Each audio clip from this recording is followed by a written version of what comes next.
Welcome back to Priya's recipes. आज आपण बनवणार आहे काला जामुन। पूर्ण रेसिपी नक्की पहा, त्यामुळे तुमचा काला जामुन एकदम परफेक्ट आणि एकदम मस्त आणि एकदम यम्मी होणार आहे। चला तर मग रेसिपी पाहूयात। सगळ्यात अगोदर मी इथं गॅस ऑन करून घेतलेला आहे। त्यावरती एक छोटीशी कढई ठेवलेली आहे। यामध्ये आपण सगळ्यात अगोदर पाक तयार करून घेणार आहोत। त्यासाठी मी इथं 2 कप साखर घेतलेली आहे। 2 कप प्रमाणात आपल्याला 1 कप पाणी घ्यायचं आहे। तुम्ही बघू शकता मी इथं 2 कप साखर घेतलेली आहे, त्यात 1 कप पाणी टाकलेलं आहे।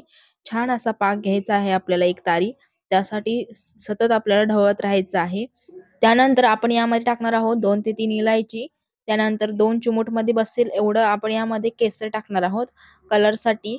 तुम्हाला जर केसर टाकायचं नसेल तर तुम्ही थोडासा फूड कलर सुद्धा यामध्ये यूज करू शकता। याला सुद्धा आपल्याला छान असं मिक्स करून घ्यायचं आहे आणि सतत ढवळत राहायचं आहे। तुम्ही बघू शकता हा पाक छान असा तयार होत आहे। एक तारी पाक येऊ द्यायचा आहे। तुम्ही बघू शकता साइडने साखर अशी जमा होत आहे। तोपर्यंत आपल्याला छान असं पाक तयार करून घ्यायचा आहे। जोपर्यंत साइडला साखर जमा होत नाही तोपर्यंत एक लेयर साखरेची येऊ द्यायची आहे। त्यानंतर समजून जायचं की आपला पाक छान असा तयार झालेला आहे आणि एक तार येत आहे का हे सुद्धा चेक करून घ्यायचं आहे। आता आपण इकडे गुलाबजाम बनवून घेऊया। त्यासाठी मी इथं 2 कप खवा घेतलेला आहे। खव्याला आपल्याला मऊसूत असं मळून घ्यायचं आहे। एकदम मऊ झालं पाहिजे। तुम्ही बघू शकता अशा प्रकारे आपल्याला खवा छान असा मळून घ्यायचा आहे, सतत त्याच्यावरती दाब टाकून। त्यानंतर इथं मी अर्धा कप पनीर घेतलेला आहे। 2 कप खवा, त्यात अर्धा कप आपल्याला पनीर टाकायचं आहे। आता खव्याला सुद्धा पनीरमध्ये व्यवस्थित असं मिक्स करून घ्यायचं आहे आणि याला सुद्धा छान असं मिक्स करून घ्यायचं आहे। वळखून नाही आलं पाहिजे की आपण यामध्ये पनीर टाकलेलं आहे। पनीर दिसून सुद्धा आलं नाही पाहिजे। अशा प्रकारे आपल्याला छान असं मळून घ्यायचं आहे। त्यानंतर मी इथं 1 टेबलस्पून रवा टाकलेला आहे। बारीक रवा असतो ना तो टाकायचा आहे आपल्याला इथं। मोठ्या रव्याचा अजिबात यूज करायचा नाहीये। त्यानंतर आपल्याला यामध्ये 1½ कप मैदा घालायचा आहे। या सर्वांना सुद्धा छान असं मिक्स करून छान असं मळून घ्यायचं आहे मऊसूत होईपर्यंत। त्यानंतर यामध्ये मी 1½ टीस्पून बेकिंग पावडर घातलेली आहे। बेकिंग पावडर घातल्यानंतर सुद्धा याला छान असं मळून घ्यायचं आहे। रव्याचा अजिबात टेक्स्चर दिसला नाही पाहिजे अशा प्रमाणात आपल्याला मळून घ्यायचं आहे। खूप जास्त जोर लावून आणि असे दाब देऊन आपल्याला मळून घ्यायचं आहे। तुम्ही बघू शकता मी कशा प्रकारे मळत आहे। तशा प्रकारे आपल्याला दोन्ही हाताने छान असं मळून घ्यायचं आहे। तुम्ही बघू शकता एकदम मऊसूत असा गोळा मी तयार करून घेतलेला आहे।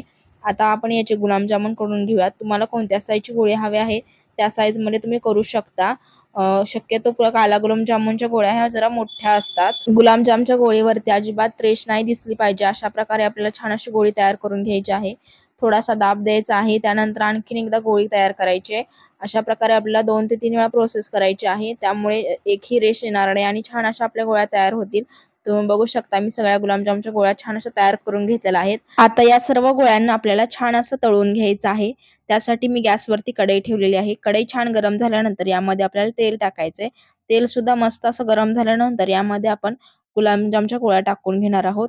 जर कढई मोठी असेल तर जास्त गोळ्या टाकायच्या आहेत आणि छोटी असेल तर कमीच टाकायच्या आहेत 4 ते 5, जेणेकरून आपल्याला त्यांना छान असं हलवता येईल आणि छान असं ते तळल्या सुद्धा जातील। जर जास्त टाकलं तर ते एकदम दाटून येतं आणि छान असं तळलं जात नाही आणि सतत आपल्याला हलवत राहायचं आहे, जेणेकरून गोळी एक ठिकाणी जास्त कलर येईल आणि एक ठिकाणी कमी येईल असं होणार नाही। त्यासाठी आपल्याला सतत हलवत राहायचं आहे। तुम्ही बघू शकता एकदम छान असा डार्क कलर आलेला आहे। एकदम डार्क ब्राऊन कलर आल्यानंतर याला आपल्याला काढून घ्यायचं आहे। पाकात टाकल्यानंतर आणखीन यांचा कलर खुलून येतो आणि एकदम छान असे डार्क कलर दिसून येतात। अजून काला गुलाबजामचे एकदम टेक्स्चर हा पाकामध्ये टाकल्यानंतरच येतो। अशाच प्रकारे मी दुसरी सुद्धा बॅच छान अशी तळून घेतलेली आहे। अशाच प्रकारे आपल्याला सगळे गुलाबजामुन छान असे तळून घ्यायचे आहेत। त्यानंतर पाकाचा गॅस ऑन करायचा आहे आणि हे गरम गरम तळलेले गुलाबजामुनच त्यामध्ये टाकायचे आहेत। गॅस ऑफ करून टाकायचा आहे। थोडा वेळ गॅस ऑन करायचा, एक उकळी आल्यानंतर पाकाला त्यानंतर गॅस ऑफ करायचे आणि मग गुलाबजामुन टाकायचे आहेत। यामुळे काय होतं लवकर पाक यामध्ये शिरतो आणि एकदम टेस्टी होतात, आतमध्ये गाठ राहत नाही। त्यासाठी आपल्याला तळल्या तळल्या पाकामध्ये टाकून घ्यायचे आहेत। त्यानंतर तुम्ही बघू शकता किती सुंदर असा कलर आलेला आहे। एकदम बेकरीमध्ये मिळतात ना काला जामुन तशा प्रकारे याचा कलर आलेला आहे। आता आपण याला सर्व करून घेऊयात आणि आपण गरम गरम पाकामध्ये टाकल्यामुळे याच्यामध्ये लवकर पाक सुद्धा शिरलेला आहे। मी हे लगेचच सर्व केलेले आहेत। पाकामध्ये टाकून एक 5 मिनिट ठेवले त्यानंतर लगेचच सर्व केलेले आहेत। वरून मी थोडासा सिल्वर पेपर लावलेला आहे। जर तुम्हाला लावायचं असेल तुम्ही लावू शकता, ऑप्शनल आहे। जर नसेल तर नाही लावला तरीही चालेल। एकदम टेस्टी आणि छान असे काला जामुन तयार आहेत। तुम्हाला मी एक गुलाबजामुन ओपन करून दाखवते। तुम्ही बघू शकता आतमध्ये किती सुंदर असा पाक शिरलेला आहे आणि आतमध्ये गाठ सुद्धा नाहीये। तुम्ही बघू शकता एकदम मऊ लुसलुशीत असे आपले गुलाबजामुन तयार आहेत। तुम्हाला ही रेसिपी कशी वाटली कमेंट मध्ये मला नक्की सांगा।